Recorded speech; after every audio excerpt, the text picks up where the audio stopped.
Well, good evening, ladies and gentlemen. Thank you very much for joining me again today for the first time in 2021 for our regular review of books and chat and discussion and everything in between. I wish you all a happy new year, although it is crawling quickly nearly into February. But all the same, I wish you all a happy new year, and I hope that you'll join me as we go along, looking ahead into literary world and the world of creativity. So, this year has already turned up in its fashion. A lot of interesting stuff happening.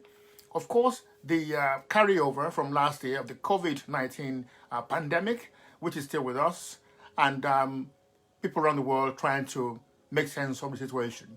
But there's a vaccine out, and I hope that in due course we'll get the vaccine, or the virus will mutate itself out of existence. So that's our very best wishes. So thank you very much for joining me today.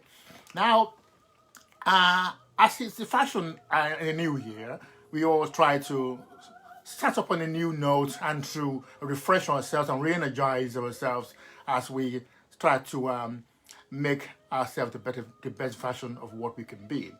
So in that context, of course, our last show in December on the 23rd, that was something really very special with a musical performance by my daughter Wanola on the violin, playing a Christmas tune for us.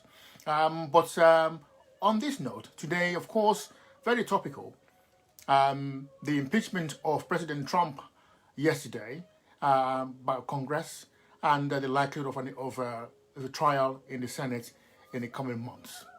Very interesting stuff. But let us confine ourselves to the world of books and see how we're looking ahead. Of course, books are so many. There's a lot of literature writing going around. And literature is always personal. It's always about what one likes to read or not to read. And on this program, of course, we do have a cathedral of options that we pursue consistently. And I'm just going to start on the note of inspiration and motivation. And I go back to my old favorite, which I will show up to you again, and which is this book, Well Worn, Never Too Late to Be Great. Don't give up on your dreams. Don't give up on yourself. Don't give up on your family. Just keep doing the best you can do. And at the back of this book, which is written by Tom Butler Bowden, it says, is your best yet to come? Butler Bowden writes with infectious enthusiasm. I found the book very useful. It's never too late to get a copy of this book and get a bit of inspiration. Of course, I also have my own book there, which is my book. It's called Why Are You Here? And it focuses on the 7 dimensions of the human-centered workplace, and it tries to situate the human experience in the world of work, on your career, whether you're in education or whatever you're trying to do, and how you interplay yourself with other people around you so that you become the best person that you can be and achieve your objectives. So that is that. But on the much more contemporary note in terms of what I'm reading now, I can't get away from the recent history of the world and what is happening around power play. And I got myself 2 books from the bookshops last week from Waterstones. And the first one is King Leopold's Ghost, and it's written by Adam Hochschild, and it calls it a story of greed, terror, and heroism in colonial Africa. I've just been reading the first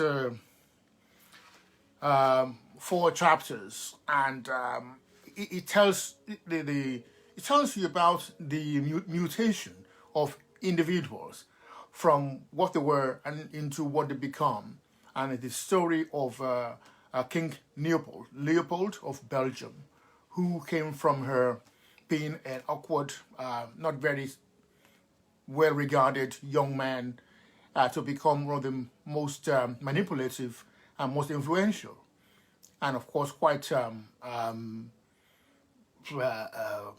quite terrible and terrifying figure in the colonial history of Africa.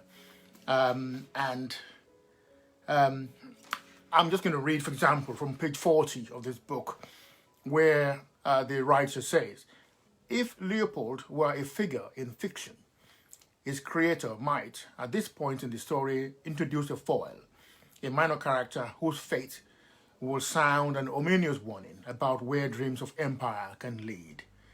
But Leopold already had such a character in his life, more appropriate to the role than one a novelist could have invented. It was his sister. So there was a very manipulative nature of King Leopold, and the way that he was able to craft his devilish colonial adventure into a humanitarian, uplifting campaign to humanize the Africans and to save them from disease and from the Arab slave raiders, is a story that I think is very interesting to read. At the back of this book, the blurb says, power is tempting, and no power is greater than the ability to take someone's life. And it says, in the late 19th century, when the great powers in Europe were tearing Africa apart and seizing ownership for themselves, King Leopold of Belgium took hold of the vast and mostly unexplored territory surrounding the Congo River. In his barbarous colonization of this area, Leopold stole its rubber and ivory, pummeled its people, and set up a ruthless regime that reduced the population by half. While he did all this, he carefully constructed an image of himself as a deeply feeling humanitarian. According to what I've read in the book, it appears that a population of about 8 million people was reduced to about 4 million people in about 20 to 30 years of the terror of the Belgians on Congo. If you have any kind of interest in why Africa remains poor today and how the Western colonial powers have taken out defeat, they've nobbled the knees of Africa, then this is a good place to start. And of course, don't forget my other famous book, The Scramble for Africa.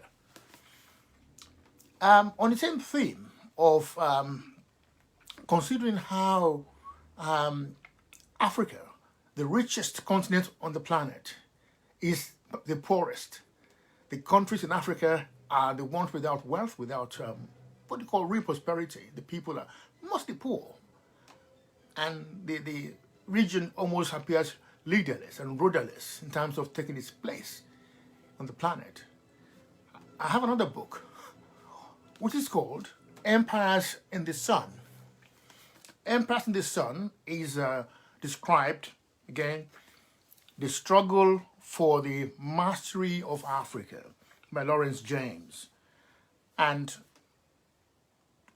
what's it talking about? It says, eminent historian Lawrence James investigates how within 100 years, Europeans persuaded and coerced Africa into becoming a subordinate part of the modern world.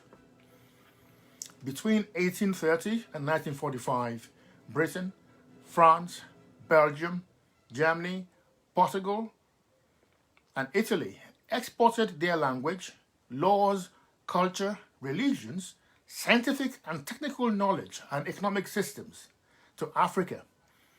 The colonial powers imposed administrations designed to bring stability and peace to a continent that seemed to lack both.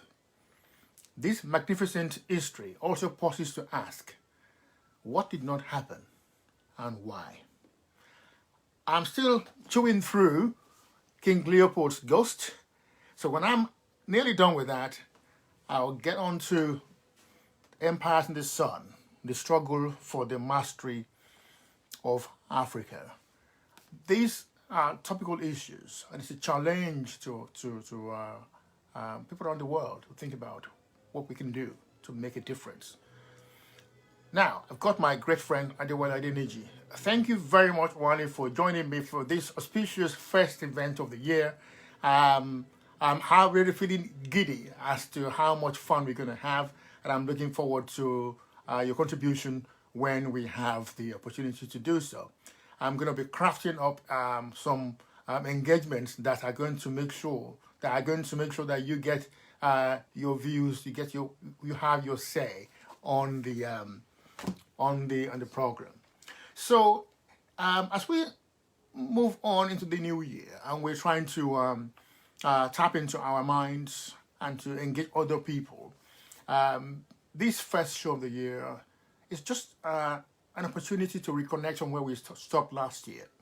As I said, this is our 40th show that we've been doing every week since April 23, 2020, a child of the COVID-19 pandemic, when in lockdown, many of us, including my great friend Wale Adeniji, find ourselves having to practice our crafts within confines, and Wale being a fabulous artist himself, having to learn not to make his have his day in course as he's want to do. But I think it is important for us to embrace what you call the new normal. But the new normal is something that we also need to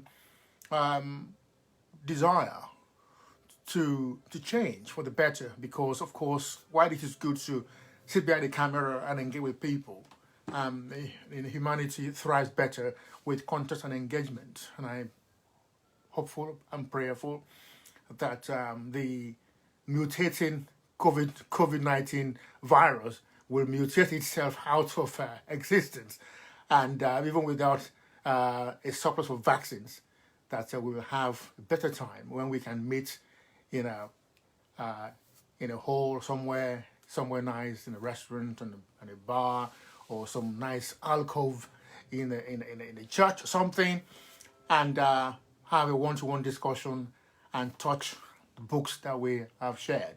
One of the things that I'll be doing this year is taking time to go and see people remotely, and let's talk about the books on their shelves.